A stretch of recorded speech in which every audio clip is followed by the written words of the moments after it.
부탁드리겠습니다. 주전자물 그냥 차 마시라고! 회장님 어디로 옮겼니? 지금 그러면 안 돼. 잘못해서 죽으면 너 어쩌라고 그래! 어쩔 수 없죠.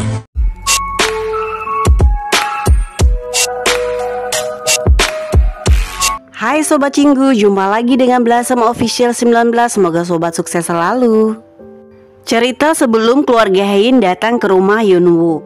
Sebelumnya mereka akan datang ke rumahnya, namun banyak para wartawan sudah berkumpul di rumah mereka dan para pendemo yang meminta pengembalian uang tanah mereka.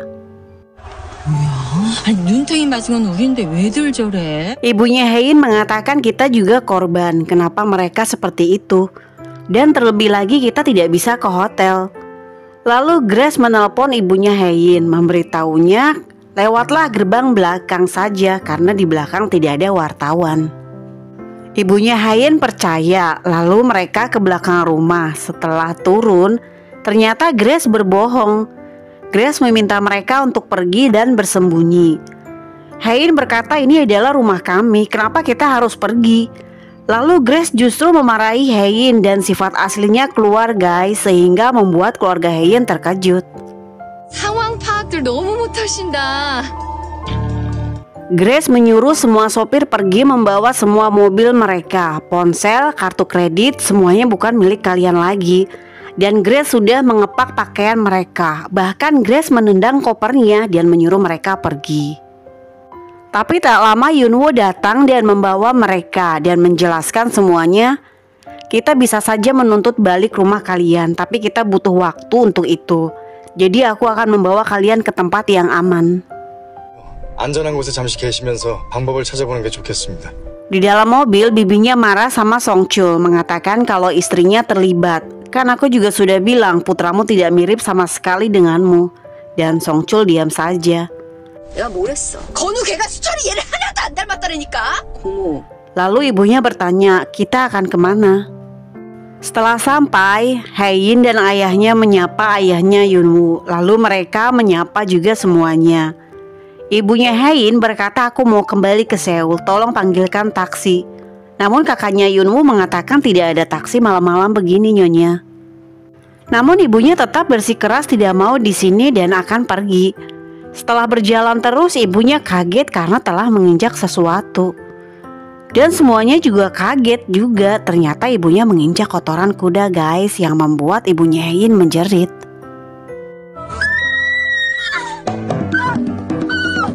Pada saat terkena kotoran kuda, putra-putrinya juga tidak ada yang mau ngedekatinya, sehingga ibunya Hein akan terjatuh namun ditangkap oleh ibunya Yunwoo.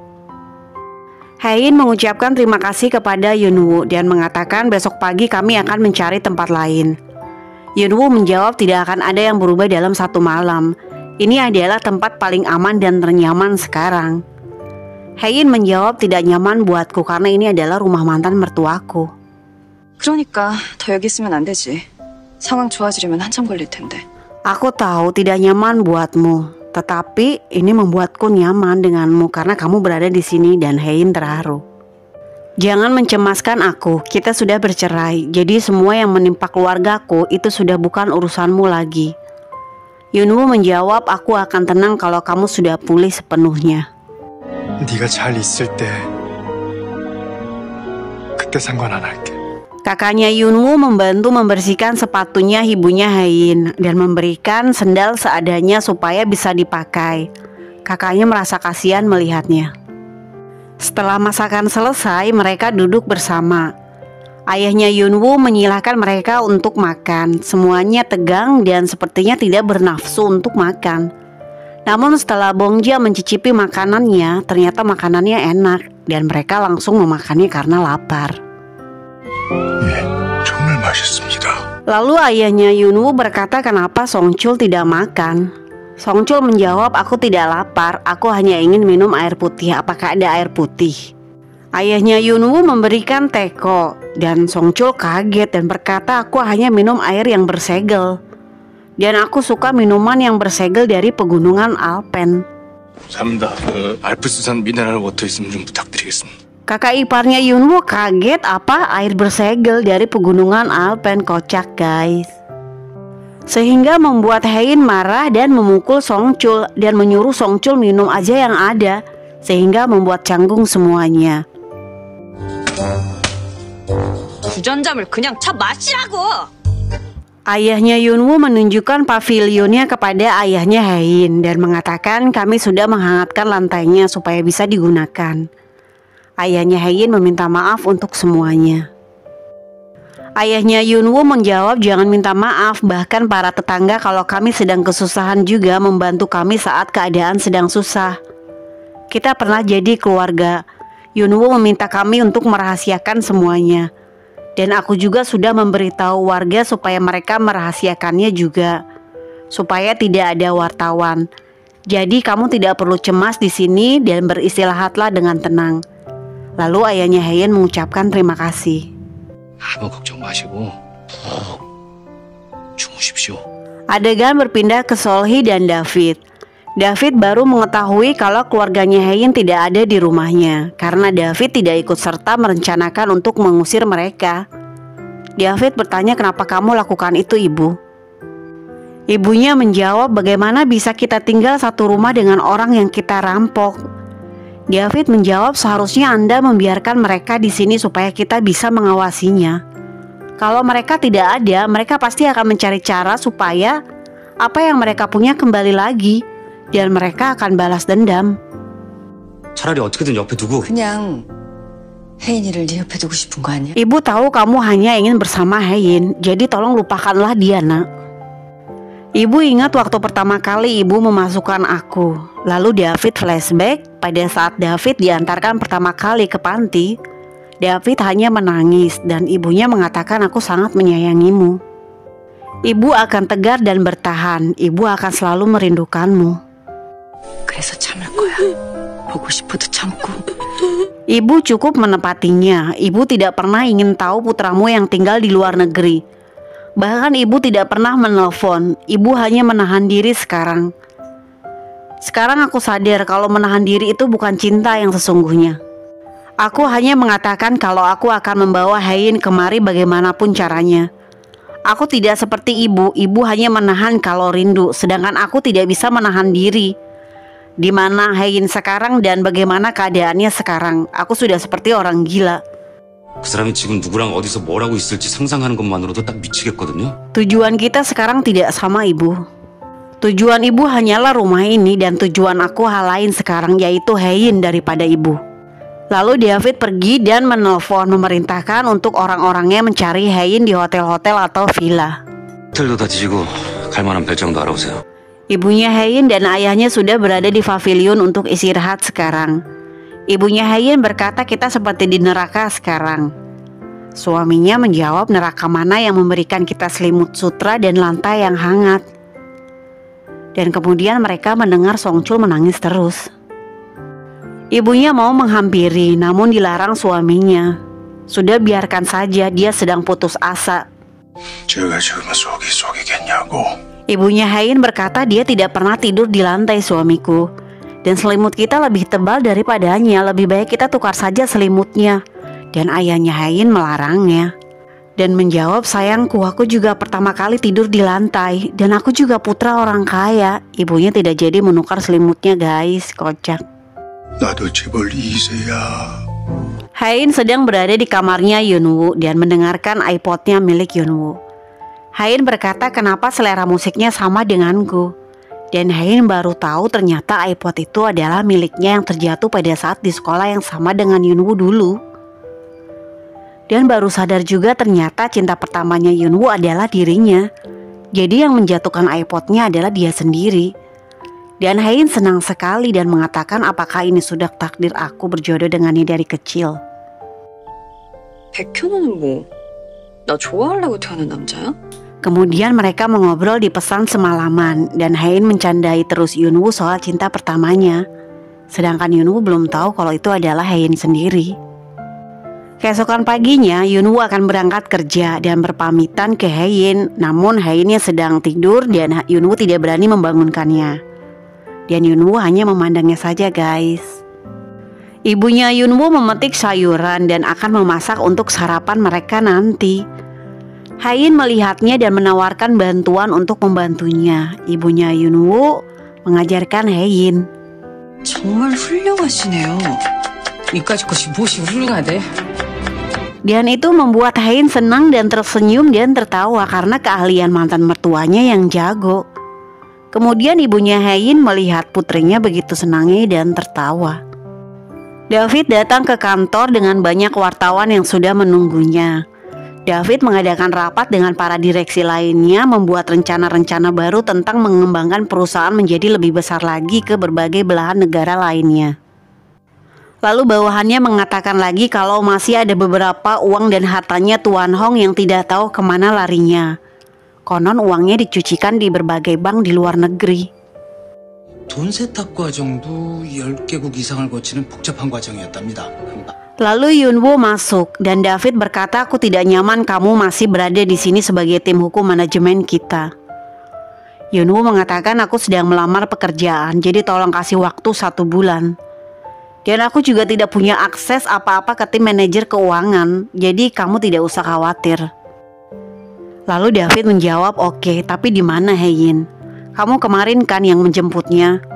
Yunwoo menjawab, aku memang menjemputnya, tapi di tengah jalan dia ingin pergi sendiri bersama keluarganya, jadi aku tidak tahu dia di mana sekarang. 차만 가지고 가버리더니 전화도 안 받네요. 혹시 어디 있는지 알게 되시면. Adegan David dan Grace. Grace berkata dia akan menutup spanya dan akan ikut andil dalam manajemen. Tempatnya Hayin kosong, aku akan menggantikannya. Lalu David tertawa, guys.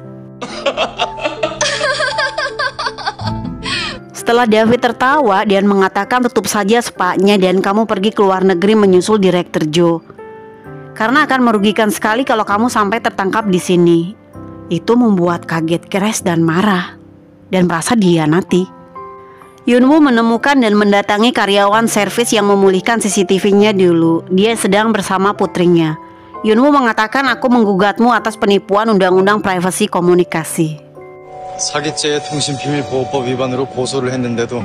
Lalu Yunwoo akhirnya mendapatkan video salinannya dan melihat bahwa di dalam video itu adalah istrinya Song Chul. Yunwoo dan sahabatnya sudah mulai diam-diam mencari-cari bukti supaya bisa mengambil hak-haknya keluarga Hayin kembali lagi, guys. Sedangkan Song Chul membaca kembali surat peninggalan istrinya sambil menangis. Istrinya mengatakan kalau dirinya lebih tua 5 tahun darinya. Semua hal tentang orang tuaku, kekayaan dan pendidikanku itu semuanya palsu. Dan satu lagi, putra kita itu bukan putramu. 하나 더 갈게. 건우, 네 애 아니야. Aku juga sedih meninggalkanmu. Aku tidak akan pernah lagi bisa bertemu pria sepertimu. Kamu kaya tapi tidak pintar.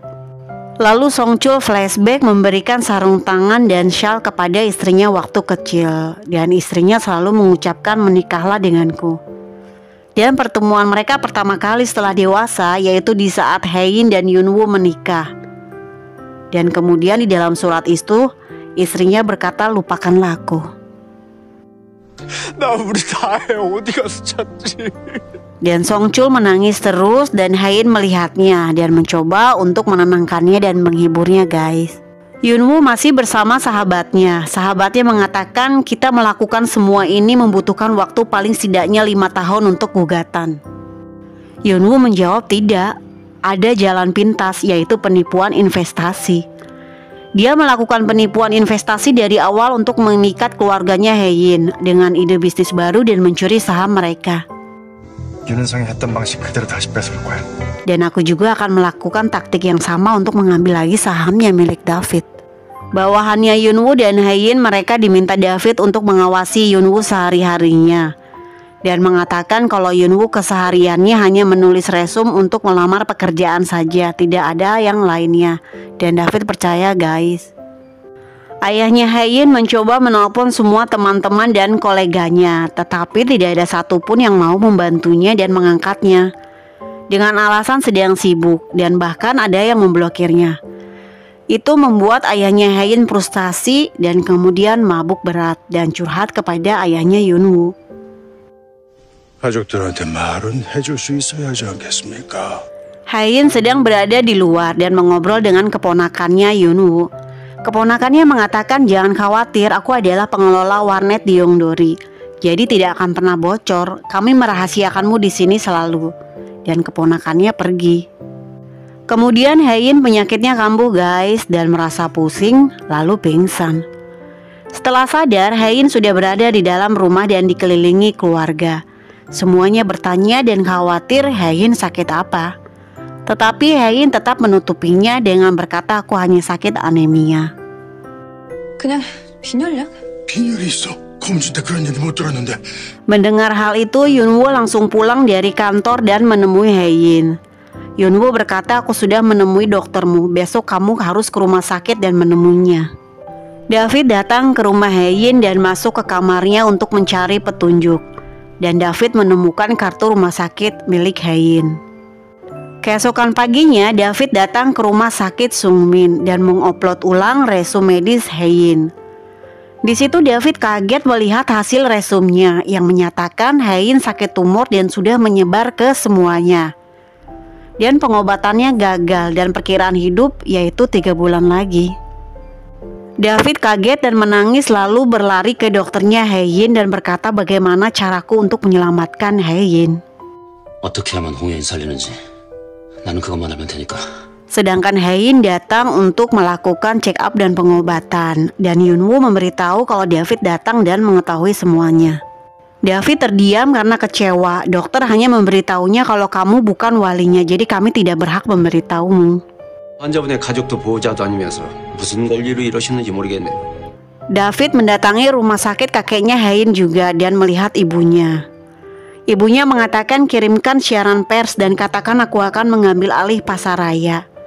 Dan mereka berseteru guys masalah posisi Hein di pasaraya.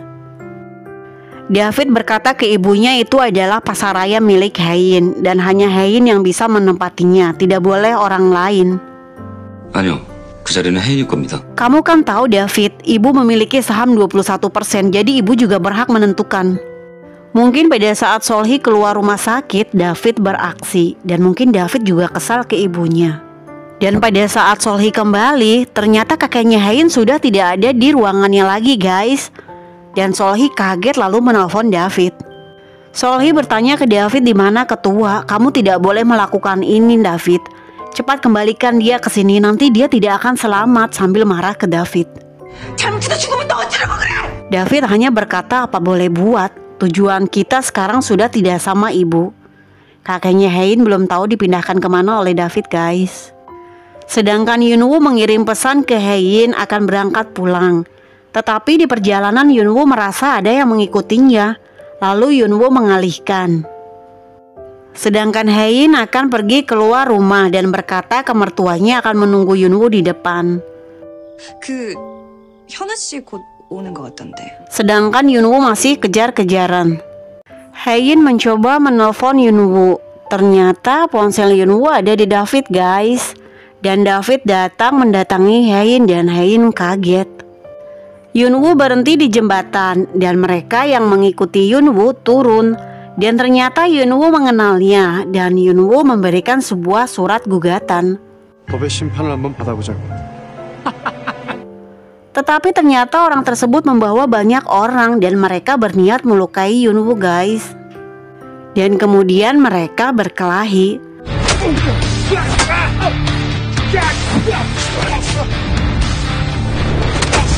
Nah guys, sekian episode 9, ditunggu episode selanjutnya. Dibantu like, sub, dan komen ya. Terima kasih.